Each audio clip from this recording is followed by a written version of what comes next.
Swayam Prabha. Digital India. Educated India.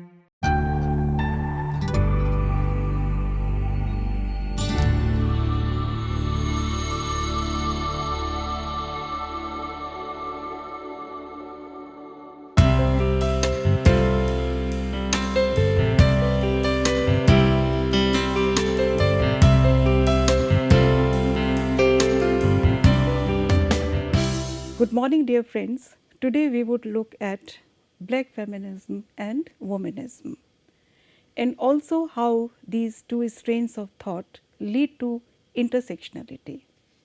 And understanding of these various strains of feminist theory helps us to contextualize the development of the idea of gender as we understand it today.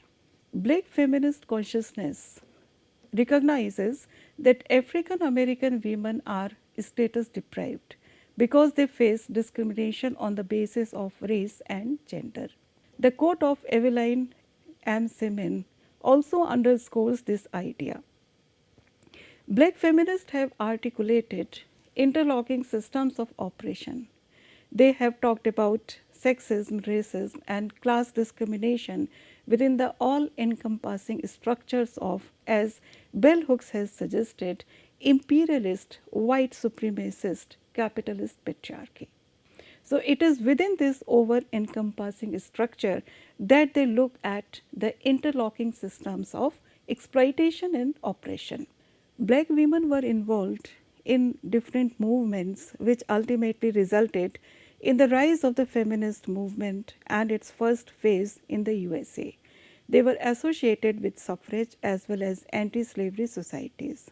We can refer to the work of Anna J. Cooper also in this context.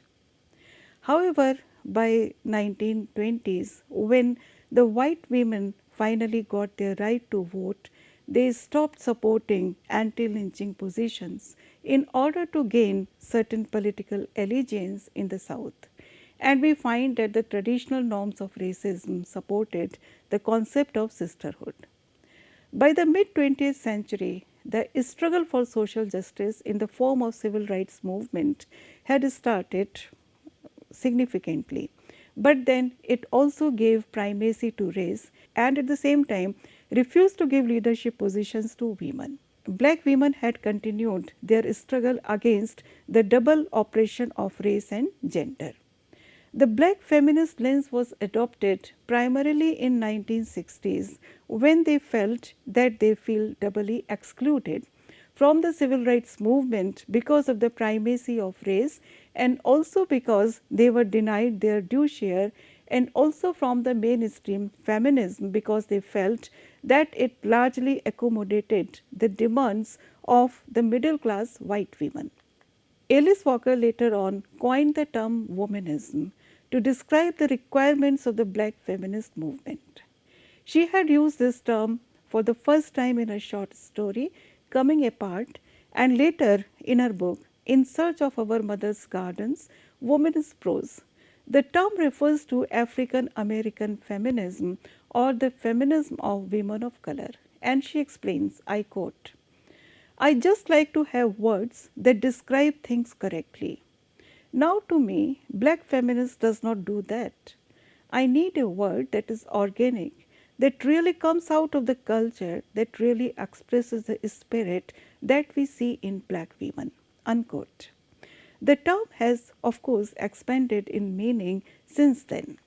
Womanism is not a surrogate for black feminism, though we find that these two concepts are related. Holism, the whole sense of being a woman, is central to womanism. A womanist is aware of her own value as well as of her own femininity. Blackness is implicit in the term. There is no need to preface it with black as is done in black feminism. To Walker, one is womanist when one is committed to the survival and wholeness of entire people, male as well as female. The term includes the survival of both men and women in their distinctiveness. Walker's preference for the term womanist addresses the notion of the solidarity of humanity. This inclusion of men provides black women with an opportunity to address gender oppression without directly attacking men. A phrase by Walker is much cited: womanist is to feminist as purple is to lavender. This phrase suggests that feminism is a component beneath the much larger ideological umbrella of womanism and not the other way around. It would be pertinent to quote Laura Gilman at this stage. Gilman comments that universal understandings about women's physical or metaphysical nature are incorrect. There are no fixed, universalizing biological essence behind the idea of femininity or masculinity per se. Similarly, there are no socio-cultural patterns of conduct or activity or structures of feeling that bind all women together as a group. So, whether we celebrate women's biological traits or social attributes in order to compensate for racist and patriarchal representations, or in order to simply deconstruct the dichotomy of mind and nature in order to dismantle the Western binary concepts that have marginalized women in the first place. So, feminists have mistakenly reproduced stereotypical femininity. Gilman has refuted postmodern feminist approaches that dismantle identity, and she advances a material account of social identity emerging from within spatial temporal relations. Womanist theory or womanism considers that femininity and culture are equally significant in the life of a woman. Femininity cannot be separated from culture of which it is a part. So, womanism supports the idea that culture of a woman is the lens through which femininity exists. Culture is not an element of her femininity. It is a focal point of intersection as opposed to class or some other characteristic. As such, according to Walker, a woman's blackness is not a component of her feminism. Instead, her blackness is the lens through which she understands her femininity. Audre Lorde had commented correctly that black feminism is not white feminism in blackface. At this stage, I would like to refer to an essay by Ulla Taylor. The essay is titled Making Waves, the Theory and Practice of Black Feminism. She has summarized 4 elements of womanism as had been initially pointed out by Walker. Firstly, Walker had suggested that womanism includes a black feminist or a feminist of color. A womanish girl exhibits a willful, courageous, and outrageous behavior that is considered to be beyond the scope of societal norms. The black folk expression is womanish. Often we find that mothers admonish their daughters when they feel that the behavior of their daughter is rather audacious, courageous, or rather willful, and the daughters are acting as grown ups. The expression is the same as you are trying to be grown. So, in the same manner, the womanish girl exhibits a behavior which is beyond the scope of societal norms. Secondly, it is one who appreciates and prefers women's culture. A woman who loves other women sexually and or non-sexually. She appreciates and prefers women's culture, women's emotional flexibility and their strength also. She is traditionally a universalist, not a separatist. It is this aspect which had led to ideological contestations, particularly over the concept of lesbianism. Critics like Emily Toynes, who had supported a spiritual angle to womanism, did not admit to this idea as being a part of a womanist ideology. Thirdly, it is love of culture and self. A woman who loves music, dance, loves the moon, loves the spirit, the folks, and loves herself. Walker's most routinized section of this quadruple expression and the color-coded theoretical parallel that womanist is to feminist as purple is to lavender, according to Taylor, is simply a literary device. However, according to the opinion of several critics, this also means that womanism denotes different things. Both purple and lavender have many things are in common, but even then they are different. Purple as a color can also be regarded as a multifaceted erotic symbol, a sign of indomitable female spirit, as well as an encoding of joyous vitality of the female spirit. The dominant motive of womanism is sisterhood, which is inherent in advancement. So, Walker's concept of womanism stresses the sense of solidarity and sharing, the sense of community that brings about a blossoming in self and society. In this video, we find that the concept of womanism and the circumstances under which the term came into existence has been explained.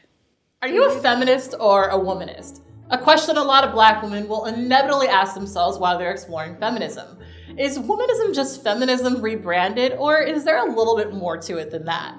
Well, in this video, I'll be explaining and exploring what is womanism. Womanism is a term coined by Alice Walker, who famously wrote the novel The Color Purple. The term first appeared in her book In Search of Our Mother's Garden, Womanist Prose, published in 1983. She created womanism to center Black women in a feminist movement that largely benefited middle-class white women. While Black women also benefited from the feminist movement, their contributions weren't acknowledged, and thus womanism was created. Because white women are often seen as the standard victims of sexism, feminism tends to be very white and rarely considers how Black women specifically deal with being Black and female. This often means Black women participating in larger feminist movements tend to feel as though they have to choose between fighting against racism or sexism. Often because of the erasure of Black women within the feminist movement, Black women participating in feminism sometimes feel like they have to fight against the racism among feminists who don't see the need to include critiques of white supremacy in their fight against gendered oppression. These feminists are referred to as white feminists, not necessarily because they're white, but because their feminism really only seeks to serve white women, while actively overlooking Black women. And that's been consistent through the history of feminism, where Black women were often asked to stand in the back of the line while white women asked for their rights first, and considered the goals of Black women to be antagonistic to their own. Alice Walker defines a womanist as a Black feminist or feminist of color, a woman who loves other women sexually or non-sexually, and sometimes individual men sexually or non-sexually. She is committed to the survival and wholeness of all people, male and female. She isn't a separatist, except periodically for her own health. She loves music, dance, the moon, the spirit, and loves love and food and roundness. She loves struggle, her people, and most of all, she loves herself. It's important to know that while womanism is about loving and appreciating Black women and critiquing the classist and racist aspects of white feminism, it's also about supporting and empowering Black men, who are often integral parts of a Black woman's life and family. When it comes to differentiating between womanism and feminism, Alice Walker says womanism is to feminism as purple is to lavender, meaning that there are only slight differences between being a womanist and being a Black feminist. Womanists largely do support the larger feminist movement and their ultimate goals, but have carved out their own space to specifically center Black women, whereas Black feminists tend to do the same but seek to work within the existing feminist movement and structure. It can be said that the womanist theory fuses race, sex, and class oppression as forming one single struggle.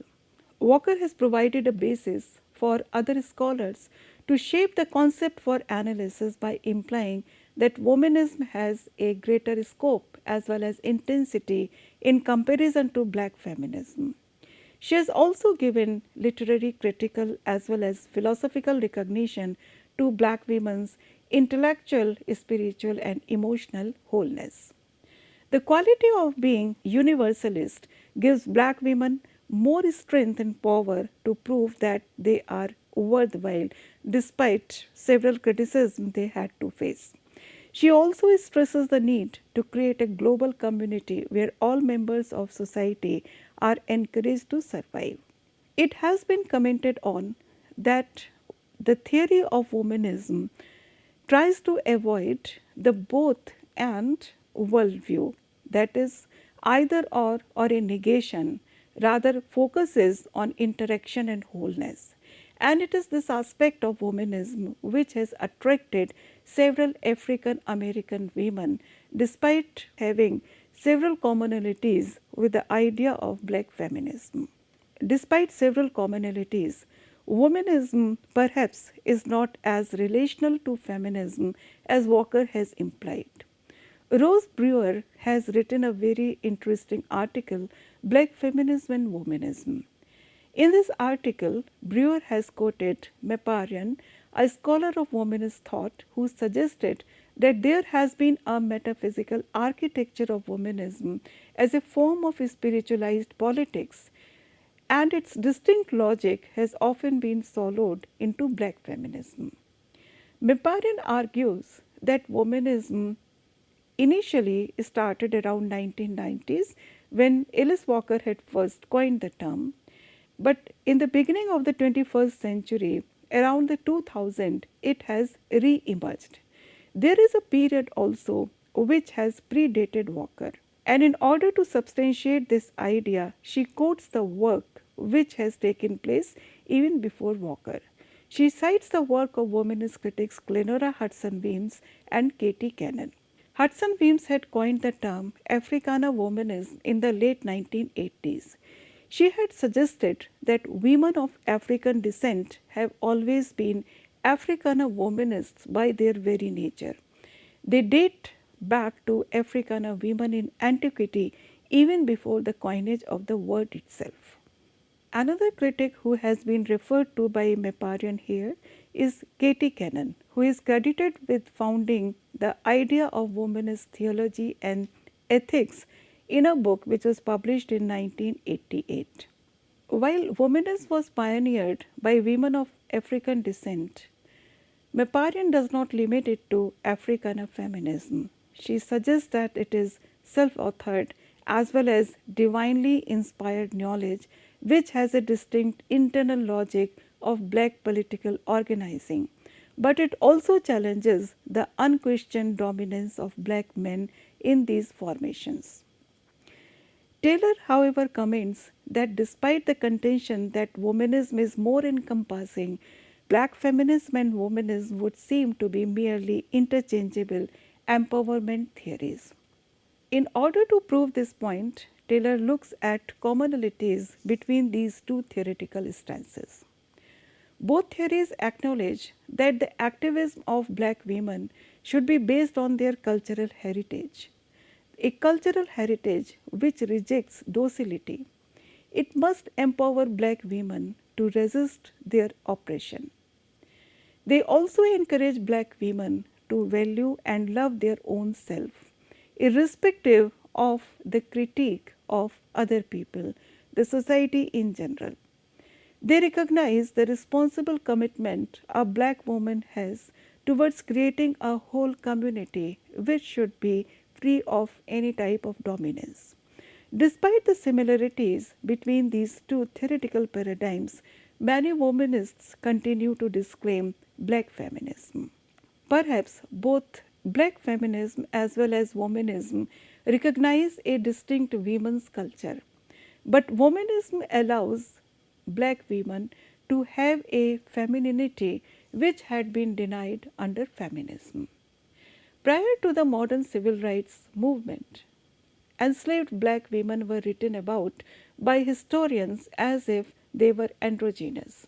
Sojourner Truth's feminism acknowledged that slavery denied black women feminine qualities and in particular their right to be mothers.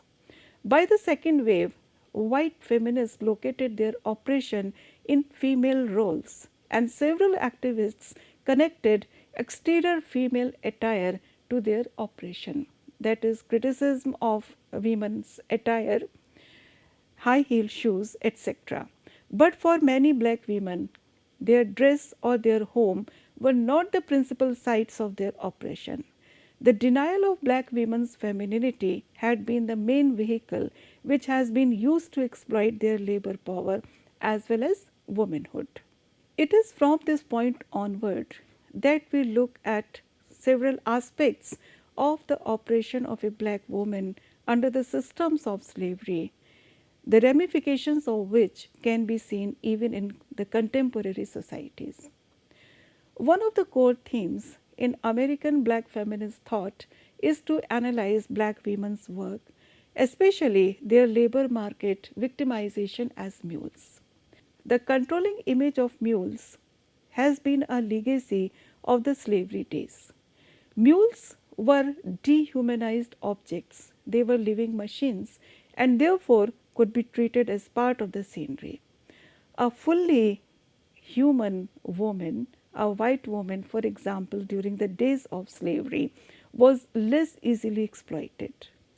The paid work of black women is still organized within the intersecting operations of race, class, and gender. Their overrepresentation in lesser paid work is still a continued reality, and it is a ramification of their racial segregation and slavery.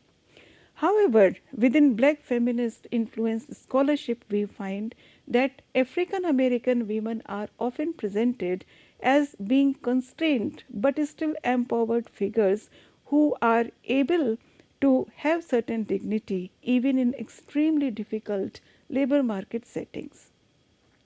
So, we can say that the historical underpinnings of slavery and racism can be seen in the present day financial status of African American women. African American women were enslaved and humbled like their men, but unlike them, they were forced into sexual roles that threatened to undermine their sense of worth, also turning the experience of motherhood into a trauma. Slave mothers were put in a contradictory and irreconcilable position as their paternal role was forcibly subordinated to the economic interest of slaveholders. These mothers, as well as their children, were not seen as human beings. Families were separated and destroyed. In this connection, we can refer to Toni Morrison's famous novel Beloved, which views infanticide as a form of liberation, and it remains one of the most poignant fictional testimony to the despair generations of such mothers had faced. Similarly poignant is the portrayal of a woman in a 2013 film 12 Years a Slave. This film, 12 Years a Slave, is based on the memoir which is written by Solomon Northup. It reveals what happened after Solomon, a free black man living in New York, has been treacherously sold into slavery. So, the film focuses on the protagonist Solomon, but it also has certain women slaves. The clipping which we are using here displays how Eliza and Platt are being sold into slavery to separate slave owners. Eliza Berry was the mother of two children. She was cruelly separated from her children when she was sold to a slave owner in Louisiana and was consequently separated from her children. She never recovered from the emotional devastation of losing her children, mourning them till the last days of her life and dying without ever seeing them. Also like to refer to slave narratives, which comprise one of the most influential traditions in American literature, shaping the form and themes of some of the most celebrated and also controversial writing, both in fiction and in autobiography in the history of the USA. From 1760s to the end of the Civil War in the US, approximately 100 autobiographies of fugitives or former slaves had appeared. After slavery was abolished in 1865, at least 50 former slaves wrote or dictated book-length accounts of their lives. With the rise of the abolition movement in the early 19th century, a growing demand was felt for hard-hitting eyewitness accounts of the harsh realities of slavery. The American slave narratives center on the narrative's rite of passage from slavery in the South to freedom in the North. Slavery is documented as a condition of extreme deprivation, necessitating increasingly forceful resistance. And after a harrowing and suspenseful escape, the slave's attainment of freedom is signaled not only by reaching the free states but also by taking a new name and a dedication to anti slavery movements. The narrative of the life of Frederick Douglass, an American slave, written by himself, which was published in 1845, is often considered to be the epitome of the slave narratives. It also creates a lasting ideal of an African American hero who is committed to intellectual as well as physical freedom as he wants to pursue literacy. However, a couple of years afterwards, in 1855, Douglass also wrote another book, My Bondage and My Freedom, to recount his continuing struggle for freedom against Northern racism. The most widely read and hotly disputed American novel of the 19th century, Uncle Tom's Cabin, was also profoundly influenced by the slave narratives. Harriet Beecher Stowe had been influenced by her reading of these narratives, and she also owed several graphic incidents and models for some of these memorable characters. Most of these slave narratives were written and published by men. In 1861, it was Harriet Jacobs who became the first African American female slave to author her narrative depicting her resistance to her master's sexual exploitation and also her ultimate achievement of freedom for herself and for her two children. During the slavery, African American women were exploited as economic resources and they also faced violence as a woman. This consistent denial of essential resources has resulted in their exclusion and manipulation. Derisory or absent incomes for many blacks has become a main issue of their social life even now. This has created several frustrations within the community and also has repercussions on the management of the families and results in what is normally called as matriarchal poor family. A prominent American novelist, Gloria Naylor, has underscored the gendered exploitation of women in her novels, highlighting the significance of economic stability for black women in novels like Women of Brewster Place, Linden Hills, and Mama Day. So, African American writers suggest a framework of feminism which opposes not only gender hierarchies but also racial and economic hierarchies. They also recognize the culturally specific experiences of women across cultures. This aspect of feminism, US third world feminism, or to use Walker's term womanism, is articulated in the fiction of several African American writers. For example, Toni Morrison, Sandra Cisneros, Louis Erdrich, etc. Their constructions of gender identity arise from and also vary with the construction of community in their work. In several novels, we also find a disruption of traditional gender roles. For example, we can refer to The Color Purple, an epistolary novel by Alice Walker, which has also been adopted into a film by Steven Spielberg, and a musical version has also been produced by Oprah Winfrey. Many characters in the novel break the boundaries of traditional gender roles as male or as female. We can refer to Sophia's strength, Shug's sexual assertiveness, as well as Harpo's insecurity. This context would be further discussed in detail in the next week when we will discuss the idea of gender blurring. We can also refer to the work of Bernardine Evaristo, a more contemporary British writer known for her innovative writing style. Her diasporic and pluralistic heritage is also reflected in her work, and she is often compared with the new generation of British born black writers like Andrea Levy or Jackie Kay, who feel both of and not of this country, to quote Carol Phillips. So, for Evaristo, to be black and to be British is not a contradiction, and her themes also suggest a continuity in terms of womanism. Her novel Girl, Woman and Other has received the 2019 Booker Prize Award alongside Margaret Atwood's The Testament.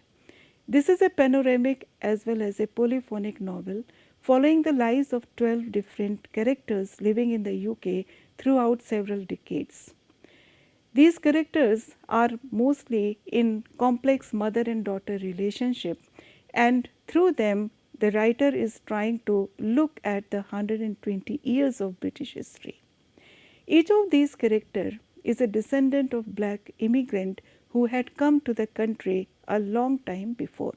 The female characters in the novel deal with oppression and stigma in several ways, in the same manner as has been pointed out by African American writers. But they do not subscribe to the role of powerless victims, but are critical to the world around them. They are also aware of a need to talk about their subordinate position, name it, and also oppose it, particularly when it has become a part of them as internalized self-oppression. She also looked at different degrees and various forms of oppression and underprivileged status through these characters. The continuity of such intertwining bases of oppression leads us to intersectionality, a term which had been coined by Kimberly Crenshaw in 1989. An intersectional approach shows the way that people's social identities can overlap and create compounding experiences of discrimination. The concept of intersectionality offers a lens through which we can see the manner in which various forms of inequality often operate together and exacerbate each other. To quote Crenshaw, all equality is not created equal.